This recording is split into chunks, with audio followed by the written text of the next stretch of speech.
আপনাদের যাদের সঞ্চয়পত্র আছে, আপনাদের একটি প্রশ্ন, আমার সঞ্চয়পত্রের সুদ কোন মাসের কত তারিখে জমা হলো তা আমরা সঠিকভাবে বুঝতে পারি না। কিংবা আমার গত মাসের সঞ্চয়পত্রের সুদ জমা হলো কিনা তাও আমরা বুঝতে পারি না। কিন্তু দেখেন এই সঞ্চয়পত্রের স্টেটমেন্ট দেখলে আপনি ডিটেইলস দেখতে পারবেন আপনার সঞ্চয়পত্রের সুদ কোন দিন, কত তারিখে, কত টাকা জমা হয়েছে তার বিস্তারিত দেখতে পারবেন আপনি ঘরে বসে মোবাইল বা কম্পিউটারে অনলাইনের মাধ্যমে। এই কাজটি করার জন্য আপনার মোবাইলে বা কম্পিউটারে ইন্টারনেট কানেকশন দেওয়ার পর আমরা একটি গুগল ক্রোম ব্রাউজার ওপেন করব। জাস্ট এখানে আমরা টাইপ করব সঞ্চয়পত্র স্টেটমেন্ট। দেখেন আমার লেখাটা দেখা যাচ্ছে। এই সঞ্চয়পত্র স্টেটমেন্ট লিখে সার্চ করার পর উপরে দেখেন লেখা আছে ডিপার্টমেন্ট অফ ন্যাশনাল সেভিংস। আপনারা জাস্ট এখানে ক্লিক করবেন। ক্লিক করার পর আপনারা জাতীয় সঞ্চয়পত্রের লোগোটা দেখতে পারবেন। এখানে লেখা আছে দেখেন জাতীয় সঞ্চয় স্কিম সমূহের স্বসেবা সিস্টেম সাইন ইন। স্বসেবা মানে সেলফ সার্ভিস। প্রথমেই এখানে আপনার এনআইডি নাম্বারটি টাইপ করবেন, অর্থাৎ আপনার যে এনআইডি নাম্বারটি এন্ট্রি দিয়েছিলেন সঞ্চয়পত্রের সাথে সেই এনআইডি নাম্বারটি অবশ্যই সেটা 10 ডিজিট অথবা 17 ডিজিট। তারপর এখানে আপনার date of birth. Date of birth হচ্ছে যে তারিখটা আপনার এনআইডি কার্ডে আছে জন্ম তারিখ, সেই জন্ম তারিখটা দিতে হবে। তারপর এখানে আপনার যে সঞ্চয়পত্রের সাথে যে মোবাইল নাম্বারটি দিয়েছিলেন সেই মোবাইল নাম্বারটি এখানে টাইপ করে দিবেন। তারপর এখানে আপনার ক্যাপচাটা দিতে হবে। ক্যাপচা হচ্ছে এইখানে যে অগোছালো বর্ণ আছে সেই বর্ণগুলো আপনাকে এখানে টাইপ করে দিতে হবে। যদি বর্ণগুলো বুঝতে আপনার অসুবিধা হয় তাহলে ট্রাই অ্যানাদার এখানে ক্লিক করে আপনি পরিবর্তন করে নিতে পারবেন। দেখেন প্রতিবারে এটা পরিবর্তন হচ্ছে। দেখেন আমার এটা ভালো লাগছে, আমি এটা নিয়ে নিলাম। এখন আমি আমার সমস্ত ডাটা এন্ট্রি দিয়ে সাইন ইন অপশনে ক্লিক করব। আমার সমস্ত ডাটা এন্ট্রি দেওয়া শেষ, সাইন ইনে ক্লিক করলাম। এখন এই মোবাইল নাম্বারে একটি ভেরিফিকেশন কোড যাবে, তার জন্য আপনি 5 মিনিট সময় পাবেন। আমি ভেরিফিকেশন কোডটা এখানে টাইপ করে দিয়ে তারপর ভ্যালিডেটে ক্লিক করব। দেখেন আমি আমার সঞ্চয়পত্রের যে ভেরিফিকেশন কোডটা দিয়ে দিলাম, তারপরে যে ভ্যালিডেট এখানে ক্লিক করলাম। ক্লিক করার সাথে সাথেই আপনি আপনার সঞ্চয়পত্রের যে সেলফ আইডিটা আপনি দেখতে পারবেন। এখানে আপনার এনআইডি কার্ডের ফটোকপিটি দেখতে পারবেন। তারপরে ডান দিকে দেখেন এই নিচের দিকে আপনার সঞ্চয়পত্রের নম্বর থাকবে আর এখানে থাকবে ডিটেলস।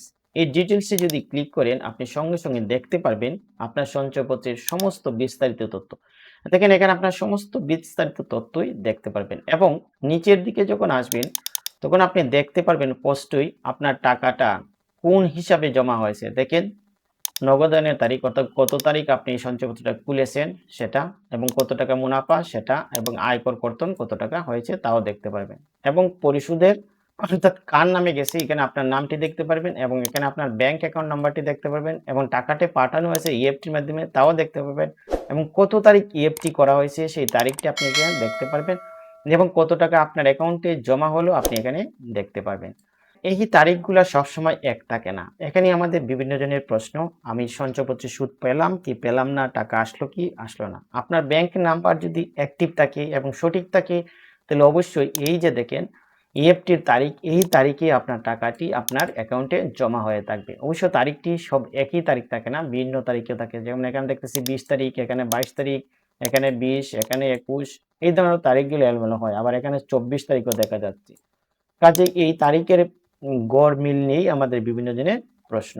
এবং কত টাকা সুদ পেয়েছেন দেখেন এই সুদের হিসাবটা আপনারা এখানে দেখতে পারবেন। এটা হচ্ছে মুনাফা। এখান থেকে কত টাকা আয়কর কর্তন করা হলো আপনি তাও দেখতে পারবেন। এই টাকাটা আপনার আয়কর কর্তন করা হয়েছে। দেখা যাচ্ছে আয়করটা প্রতি মাসেই একটি নির্দিষ্ট জন্য সমান থাকে এবং নেট মুনাফা অর্থাৎ আয়কর বাদ দেওয়ার পরে যে টাকাটা আছে, অর্থাৎ এই টাকা থেকে যখন এই কর্তনটা বাদ দেওয়া হয় তারপরে যে টাকাটা থাকে এটা হচ্ছে আপনার নিট। এটাই হচ্ছে আপনার অ্যাকাউন্টে পাঠানো হবে ইএফটির মাধ্যমে। এটাই হচ্ছে সঞ্চয়পত্রের মূল যে সঞ্চয়পত্র তার বিবরণী।